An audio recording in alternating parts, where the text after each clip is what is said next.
अस्सलाम वालेकुम नाजरीन, आप देख रहे हैं AK नॉलेज। तो नाजरीन, कुरुल उस्मान सीज़न 5 की तीसरी एपिसोड में एक शख्स ने पूछा था कि तुम कौन हो। तो अरहान ने बताया, मैं उस्मान सरदार का बेटा अरहान हूँ।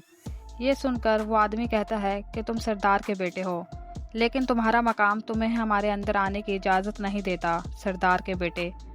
तो अरहान पूछता है कि अंदर आने के लिए मुझे क्या करना होगा। तो वो आदमी कहता है, पहले सरदारी का ये लबादा हटाना होगा और अपनी तलवार छोड़नी पड़ेगी, फिर उस दरवाजे से अंदर जा सकोगे। तो अरहान कहता है, जिस शख्स को तुम लोगों ने जाल में फंसाया, अब उससे तलवार छोड़ने की बात कर रहे हो। तो वो आदमी कहता है कि अगर खून बहने के बाद भी तुम जिंदा हो तो तुम्हारी जान हमारे पास अमानत है। अपनी तलवार छोड़ो ताकि हम तुम्हारा मसला सुन सके। ये सुनकर अरहान सोच में पड़ जाता है। इसके बाद यानी शहर में एक बुजुर्ग आदमी दाखिल हो जाता है और फिर उस्मान साहब भी वहां आ जाते हैं और सबसे मुखातिब होकर कहता है कि हम सब तलवारें उठाएंगे, घोड़ों पर सवार होंगे और फतूहात हासिल करेंगे, और मुश्किलात से बचने के लिए हमें अपने नबी हज़रत मोहम्मद सल्लल्लाहु अलैहि वसल्लम के अखलाक को अपनाना होगा।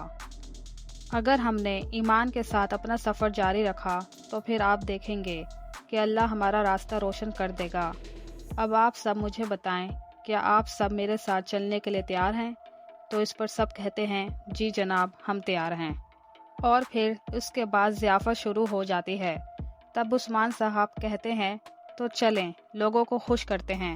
फिर उस्मान साहब बुरहान को कहता है कि कलाम सुनाओ। तो बुरहान एक शानदार कलाम सुनाने लगता है, जिसे सुनकर सब लोग जज्बाती हो जाते हैं और उनकी आंखों में आंसू आ जाते हैं। दूसरी तरफ वो आवारा लोग अरहान और उसके सिपाहियों को अपने ठिकाने पर ले जाते हैं। उसमें से एक आदमी कहता है कि अब बोलो सरदार के बेटे, तुम्हें कौन सी चीज़ यहाँ ले आई? तो अरहान कहता है, मैं यहाँ दावत के लिए आया हूँ, मजलूमों की उम्मीद और जालिमों के लिए तलवार। कायों के अजीम सरदार उस्मान साहब ने आप लोगों को अपना गाजी बनने की दावत दी है। ये सुनकर वो सब लोग तंज़ी अंदाज में हंसने लगते हैं। एक आदमी कहता है, क्या कहा, हम गाजी बनेंगे? इन चीज़ों को छोड़ो सरदार के बेटे। फिर दूसरा आदमी कहता है, हमारा मकसद सिर्फ पैसा और सोना है। तुम बताओ तुम्हारा वालिद हमें क्या देगा? तो अरहान कहता है, जब तक जिहाद का जज्बा मौजूद ना हो तो गनीमत हासिल करने का क्या फ़ायदा। एक जानबाज के लिए गाजी का लक़ब सबसे ज़्यादा अहम है। ये सुनकर वो आदमी कहता है कि मेरे पीछे खड़े इन लोगों को देखो।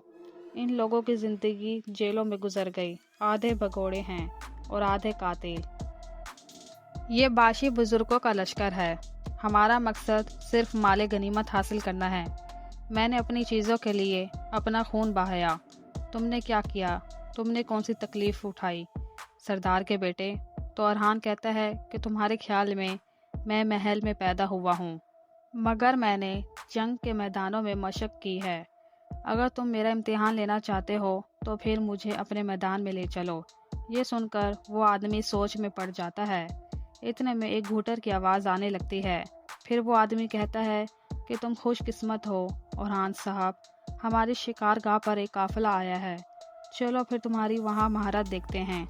फिर वो सब वहाँ से रवाना हो जाते हैं। दूसरी तरफ उस्मान साहब रिमोस से कहता है कि बताओ क्या मसला है ताजिर? रिमोस कहता है, काफ़ी अरसे से आपका लापता सिपाही जरकुताई की जगह मुझे मालूम है। उस्मान कहता है कि जरकुताई इज़्नी से लापता हुआ था। अगर तुमने झूठ बोला तो मैं तुम्हारी ज़ुबान काट दूंगा। तो रिमोस कहता है, ये सबूत है मेरे पास। बुरहान वो निशानी उससे ले लेता है। फिर उस्मान साहब कहता है कि अब अपने अल्फाज का चुनाव एहतियात से करना, बोलो। तो रेमूस कहता है कि मैं लेफले किले में ताजिरों के साथ काम करता हूँ। कमानदारों से सुना कि एक तुर्क किले में कैद है, उसे तरह तरह का अजाब दिया जा रहा है। मुंह खुलवाने की बहुत कोशिश की गई, लेकिन उसने हमेशा एक ही बात की कि मैं अपनी दोनों तलवारों से तुम्हारी जान ले लूँगा। एक दिन उसे मारा जा रहा था तो उसने कमांडर का कान फाड़ दिया। खंजर उसके दिल में घोंपा गया, मगर वो नहीं मरा। ये सुनकर उस्मान साहब मुस्कुराते हुए कहते हैं कि साफ दिल वाला जरकुताई ही है। इतने में बुरहान कहता है, हजूर मुझे इजाज़त दें, मैं जाकर अपने भाई को ले आऊं। तो उस्मान साहब कहते हैं, नहीं, अभी रुको। जरकोताई को हम सब हासिल कर लेंगे। मैं अपने बहादुरों को उनके पंजों से निकाल लूँगा। फिर उस्मान कहता है, मेरे जांबाज की खबर लाने वालों के लिए मेरे पास इनाम है, वो इसे दे दो।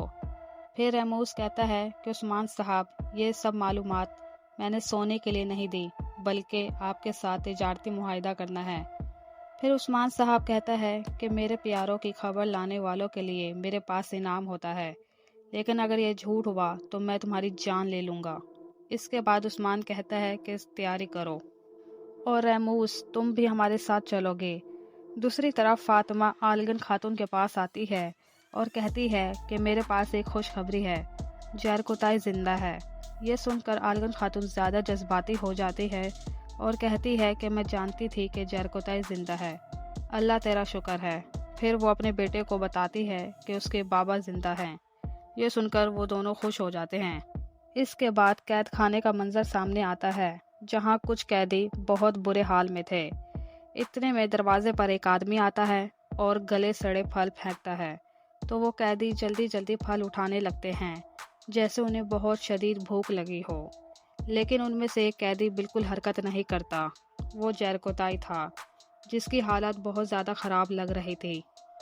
वो आंखें खोलकर ऊपर की तरफ देखने लगता है और उसके जिस्म पर बहुत ज़्यादा ज़ख्मों के निशान थे। फिर वो बड़ी मुश्किल से एक टुकड़ा उठाता है। वो उसे खाने की कोशिश करता है, मगर उसे खा नहीं पाता, क्योंकि उस पर बहुत ज़्यादा तशद्दुद किया गया था। ये कैद खाना लेफले किले के अंदर मौजूद था। दूसरी तरफ एक आदमी याकूब सरदार को एक खत लाकर देता है। याकूब सरदार उस खत को पढ़कर मुस्कुराने लगता है और कहता है कि रैमूस ने उस्मान को कायल कर लिया है। उस्मान अब अपने पिंजरे की तरफ जा रहा है। दूसरी तरफ उस्मान सरदार अपने सिपाहियों के साथ जा रहा होता है, तो बाइंदर कहता है कि माफ़ कीजिएगा सरदार, हम लेफले किला की तरफ जा रहे हैं, लेकिन हमारी तादाद थोड़ी है। अल्लाह ना करे अगर उन्होंने हमारे लिए कोई जाल बिछाया तो फिर क्या होगा। तो फिर उस्मान कहता है, बाइंदर साहब, हम बहुत अरसे से जरकोताई को ढूंढ रहे हैं, मगर मेरे बहादुर की कोई खबर नहीं मिली। अगर ये जाल भी हुआ तो फिर भी हम जाएंगे। तो इसी के साथ ये एपिसोड ख़त्म हो जाती है। तो नाजरीन, उम्मीद करती हूँ कि आपको ये वीडियो पसंद आई हो और मेरे आने वाली हर वीडियो के लिए मेरे चैनल को सब्सक्राइब करें। आप देख रहे हैं AK नॉलेज।